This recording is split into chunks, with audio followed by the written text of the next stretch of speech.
La noche envolvió las murallas del palacio en la jaula, como terciopelo negro que oculta terribles secretos. El silencio era opresivo. Ni una rama en los jardines se movió. Ni un gozne de las macizas puertas se atrevió siquiera a crujir. Parecía que la propia oscuridad contenía la respiración, presintiendo que algo estaba a punto de comenzar. Algo que debía permanecer invisible. Sonó la llave en la cerradura, y la puerta de roble del dormitorio se cerró herméticamente tras las sirvientas. La última vela, temblando en su candelabro de cobre, proyectaba sombras sobre los tapices, donde los halcones y lirios bordados parecían cobrar vida. En esta oscuridad, conteniendo la respiración, Margarita de Austria esperaba lo inevitable.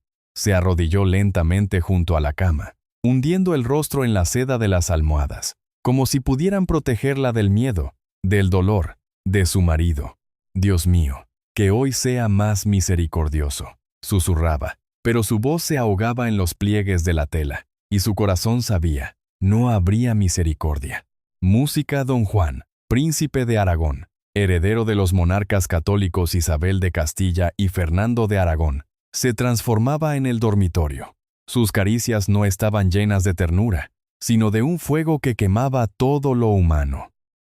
No amaba, exigía, como si quisiera arrancarle algo que ella no podía dar.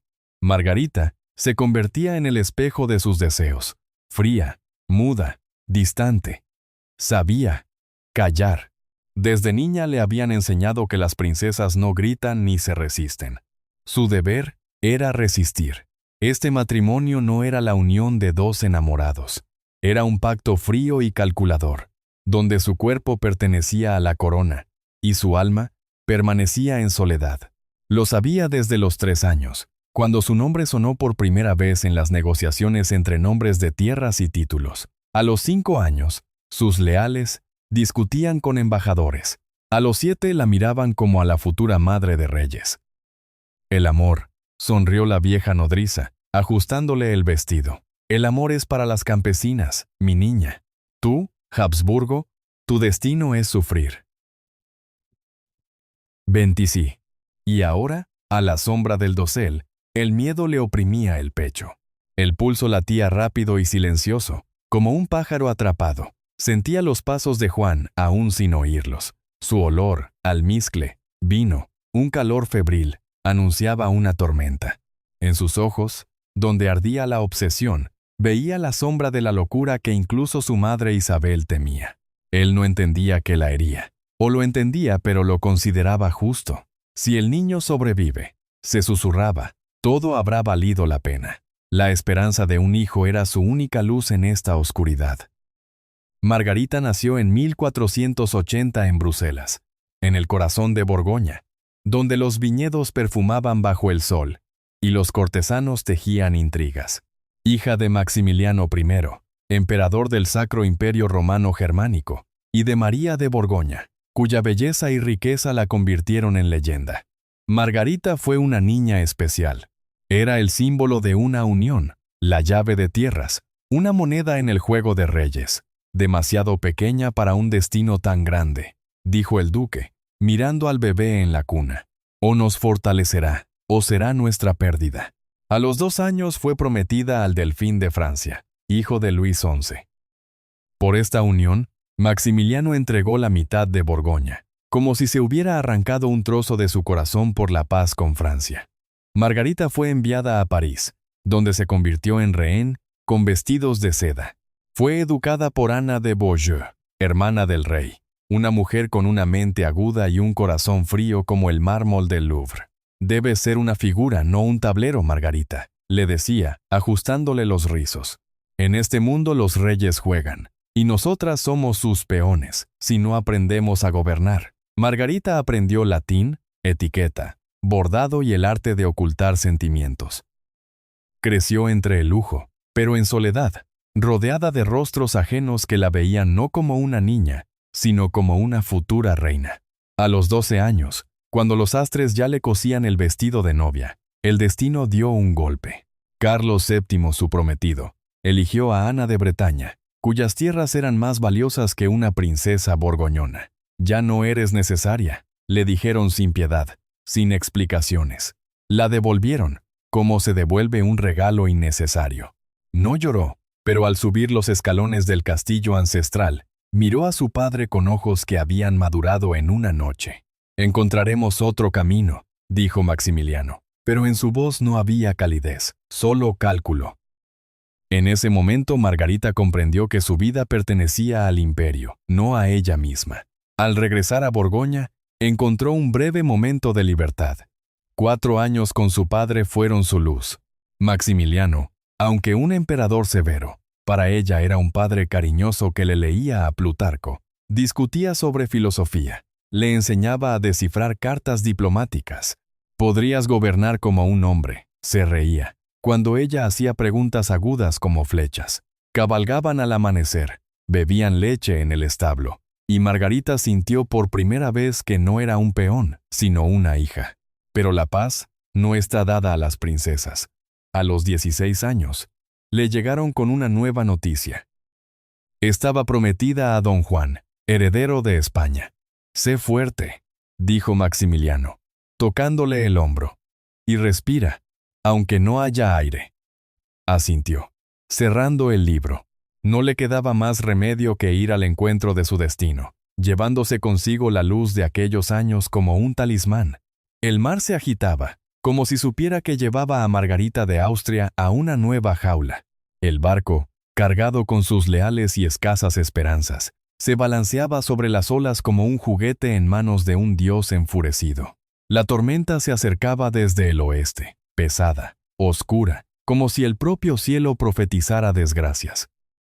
Las velas se rasgaban, los mástiles crujían, los marineros gritaban, interrumpiendo el rugido del viento. Margarita estaba encubierta, envuelta en una capa oscura. Su cabello ondeaba al viento, como si intentara liberarse. El frío le calaba hasta los huesos, pero ella no temblaba. «Su Alteza, baje», gritó el capitán Vasco, con el cabello descolorido por la sal y el sol. «Las rocas están cerca, estamos a merced de Dios». Se volvió hacia él, y su mirada era serena. «Si el mar me quiere, que me tome», respondió en voz baja. «Es mejor ahogarse libre que vivir encadenada». «El mar es...» El capitán guardó silencio, no por miedo, sino por respeto. Estaba como una reina, no en un trono, sino encubierta bajo un cielo sombrío, entre las olas que podían ser su tumba. Pero el destino, caprichoso como siempre, la perdonó. Al tercer día, la tormenta amainó, dejando el barco maltrecho pero vivo. En abril de 1497, Margarita pisó tierra en Valladolid, donde fue recibida como futura reina. Las multitudes rugían, los arcos de flores se mecían al viento, las campanas sonaban, pero su tañido le pareció fúnebre. Entre este esplendor estaba él, don Juan, heredero de los monarcas católicos Isabel de Castilla y Fernando de Aragón. Joven, frágil, con un rostro pálido como el mármol, era hermoso, pero en sus ojos ardía una inquietud, como en alguien que sabe que su tiempo es corto. Se inclinó, besó su mano. Y en ese instante, Margarita comprendió. Él estaba enamorado. Pero ella aún no sabía que ese amor no era luz, sino fiebre. «Eres como una estrella que vi en mi infancia», dijo. «Cuando se quedaron solos. Quiero tocarla, pero temo que se apague». Ella guardó silencio. Su silencio era más fuerte que las palabras. Su mirada buscaba en ella salvación, pero ella no sabía cómo salvar a quien se ahoga en sí mismo. La boda, celebrada en abril de 1497 en Burgos, fue un triunfo de la España católica. La catedral brillaba con el oro de las velas. Isabel de Castilla estaba como un monumento. Fernando ocultaba su satisfacción tras una sonrisa severa. La unión con los Habsburgo fortalecía a Iberia, uniéndola al imperio de Maximiliano. Margarita, con un vestido de terciopelo plateado, era hermosa, pero su corazón latía con regularidad, sin ilusiones. Sabía que este matrimonio no era su elección, sino otro movimiento en el juego de reyes. En los primeros meses, Juan fue tierno. Le regalaba poemas, hablaba de las estrellas, la paseaba por los jardines del palacio. «Eres mi calor, Margarita», susurraba, tocándole la mano. pero su ternura pronto se convirtió en crueldad. Su pasión en una obsesión que los consumía a ambos. Por la noche, llegaba como una tormenta, exigiendo su cuerpo, su aliento, su alma. Ella soportaba, apretando los dientes, repitiendo: si nace un niño, todo habrá valido la pena. Para el verano de 1497, se supo. Margarita estaba embarazada. La corte se regocijó, pero la alegría fue efímera. Juan se debilitaba día a día. Sus mejillas se hundieron, sus ojos ardían de fiebre. No dormía, sentado en la oscuridad, como prisionero de sus propios pensamientos. «Eres mi confesión», le decía, apretándole la mano hasta el dolor. «Te deseo, pero siento que muero». Ella le acariciaba el cabello, pero su corazón se oprimía de miedo. Isabel observaba a su nuera con frialdad. «Eres demasiado brillante, Margarita», le dijo una vez en la cena con un tono despectivo. «Mi hijo se derrite en tu luz, tú eres su veneno». Margarita bajó la mirada. No entendía en qué era culpable, pero las palabras de Isabel quemaban como un estigma. Los cortesanos susurraban, llamándola extranjera, sirena, culpándola de la debilidad del príncipe. Y ella callaba, soportaba cada golpe. Juan languidecía ante sus ojos. Los médicos hablaban de tisis, de brujería, de la voluntad de Dios.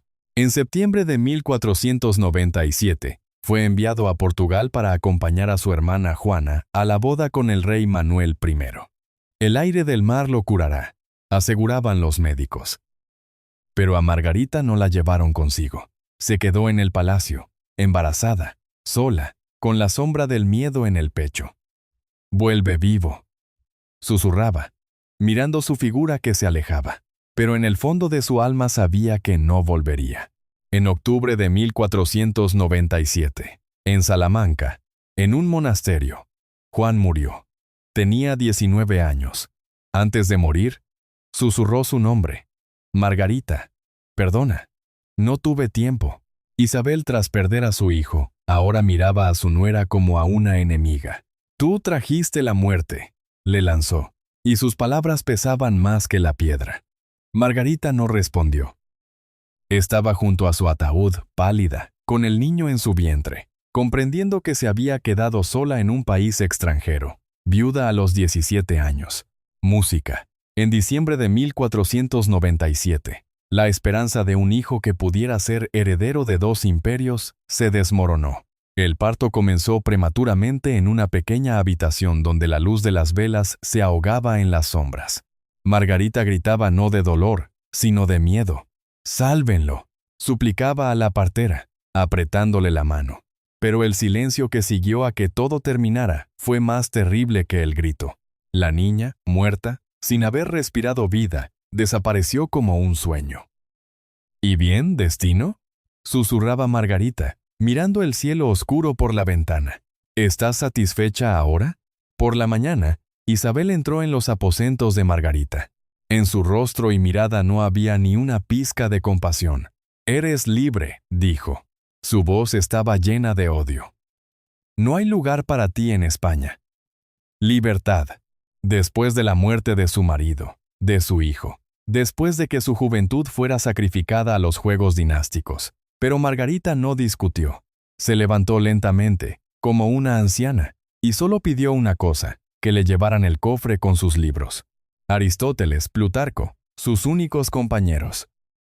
En 1498, abandonó España sin título, sin heredero, con el corazón cubierto de cicatrices.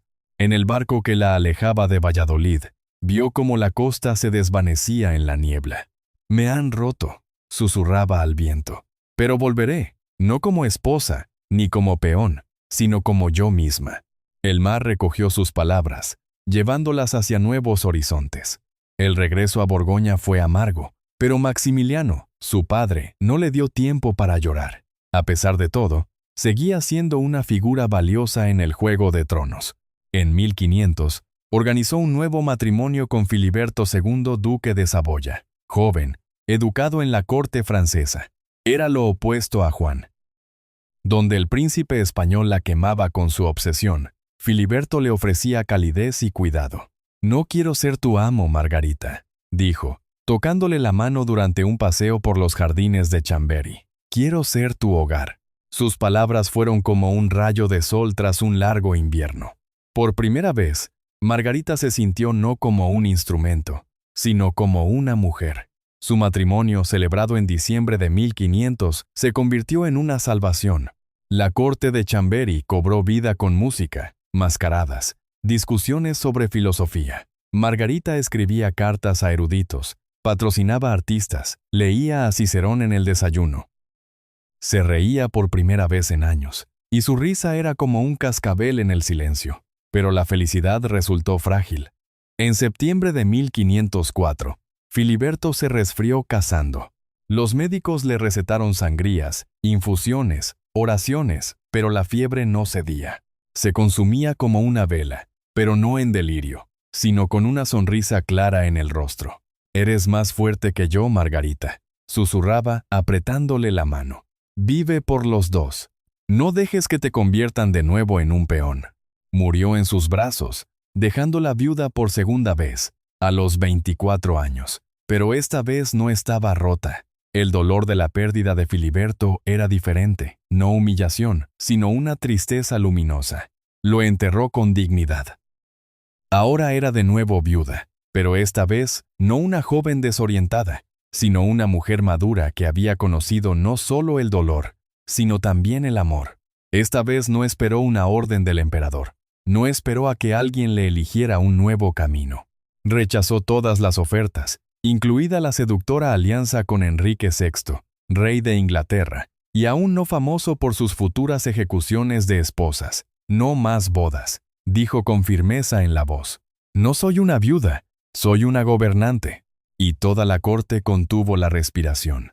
A partir de ese momento, todo cambió. Se quitó el velo de luto para ponerse otra corona. La corona de la voluntad, la corona de la razón, la corona de una mujer que había sobrevivido y ahora estaba lista para construir no un imperio ajeno, sino el suyo propio. La Carta de Londres llevaba 3 días sobre la mesa. El papel olía a cera y a mar lejano.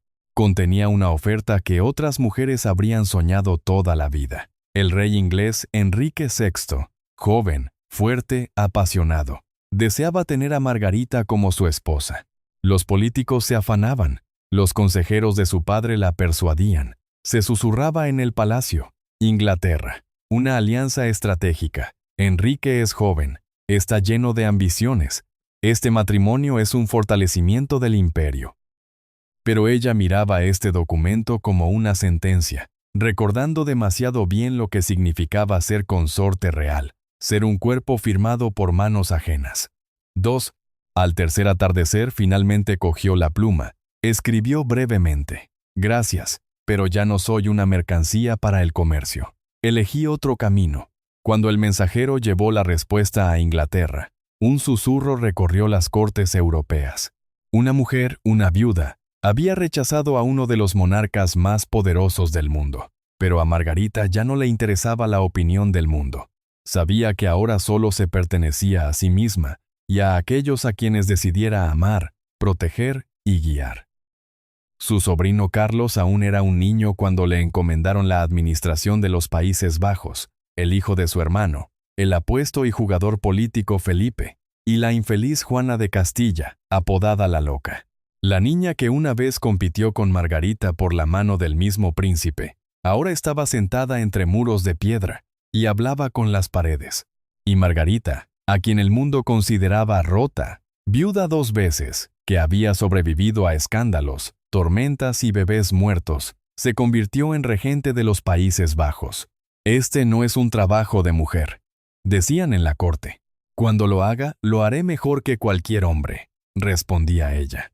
Bajo su gobierno, la ciudad revivió. El comercio floreció, los caminos se fortalecieron, los talleres se llenaron del sonoro bullicio de la artesanía. Su corte en Mechelen se convirtió en un centro de cultura y arte. Aquí trabajaban artistas y poetas, se discutían traducciones de filósofos antiguos, se debatía sobre el futuro de la Iglesia y el poder. Leía a Cicerón en el desayuno, recibía embajadores con la dignidad de una emperatriz, Revisaba personalmente los presupuestos para el fortalecimiento de las murallas de la ciudad y, al mismo tiempo, cuidaba de los niños que habían quedado huérfanos tras las epidemias. En esta corte creció Carlos, el futuro Carlos V, emperador del Sacro Imperio Romano Germánico. La llamaba Matanti, pero en su voz no había una familiaridad ajena, sino respeto, casi temor reverencial. Sin ti, tía, me habría convertido solo en una sombra de la corona, diría un día. La llamaban la perla de Borgoña, la viuda de Europa, el corazón del imperio. Pero ella no llevaba títulos rimbombantes. Gobernaba con sabiduría, con calma, con la dignidad perfeccionada por años de dolor y supervivencia. En sus aposentos solo colgaba un retrato, ni de su marido, ni del emperador, sino de su madre, María de Borgoña, aquella que murió demasiado pronto para mostrarle a su hija cómo ser libre. La ciudad de Mechelen se aquietó en anticipación. A través de la niebla matutina no sonaban campanas, ni relinchaban cascos sobre el empedrado. Los sirvientes se movían en silencio, como si la propia casa temiera despertarla, a su ama, a su señora. En la residencia de Margarita de Austria, las ventanas estaban abiertas de par en par. La luz de septiembre entraba en la habitación, tierna como la mirada de una madre. El aire olía a libros viejos, a cera, y a una tintura de rosas que la dama de compañía le acercaba a los labios. Ya casi no hablaba. Su rostro, pálido y delgado, parecía tejido de pergamino y ceniza, pero sus ojos estaban claros. Con esos ojos miraba las paredes, donde colgaban retratos, no solo cuadros, sino vidas que se habían ido antes que ella. Ahí está Felipe, su segundo amor, joven y alegre, como en los primeros meses de su felicidad. Ahí está su madre María de Borgoña, flexible, decidida, sin saber que moriría casando y dejaría a su hija en un mundo que no sabe ser amable. Ahí está don Juan, pálido y hermoso, como el recuerdo de un sueño que termina demasiado pronto. Y un poco más allá, el joven Carlos, aquel con cuyas manos una vez sostuvo el futuro del imperio. Dígame, Monfante. Les, susurró apenas audible, dirigiéndose al joven médico que no se atrevía a mirarla a los ojos. ¿A qué le teme más? ¿A la muerte o a una vida vacía? Bajó la cabeza. No tenía nada que responder. Ante él moría una mujer que no solo había vivido una vida, sino una época. No fue reina, pero gobernó con sus manos. No llevó corona, pero los emperadores se inclinaron ante ella. La dama de compañía le arregló con cuidado la almohada, colocándole un suave terciopelo bajo los hombros. Margarita miró por la ventana. Un buen día para la última página, dijo, como si ella misma estuviera escribiendo una novela en la que ahora ponía el punto final. Cuando el sacerdote se inclinó para susurrar las palabras de absolución, ella lo detuvo con un débil movimiento de mano. He vivido con fe. Que me perdone sin confesiones. A Dios todo le es conocido desde hace tiempo. Su voz no era de arrepentimiento, ni de cansancio, sino llena de dignidad. La última pregunta la hizo su sobrina, una niña a la que había criado. Matante. ¿Se arrepiente de algo? Margarita sonrió un poco, no con los labios, sino con los ojos. Luego, lenta, casi solemnemente, dijo, nací hija de un imperio, y morí su cerebro. 2 días después, su cuerpo, vestido de negro y blanco, fue llevado por las calles de Mechelen. La gente permanecía en silencio, sin llorar, porque no había muerto solo una mujer. Se había ido una época.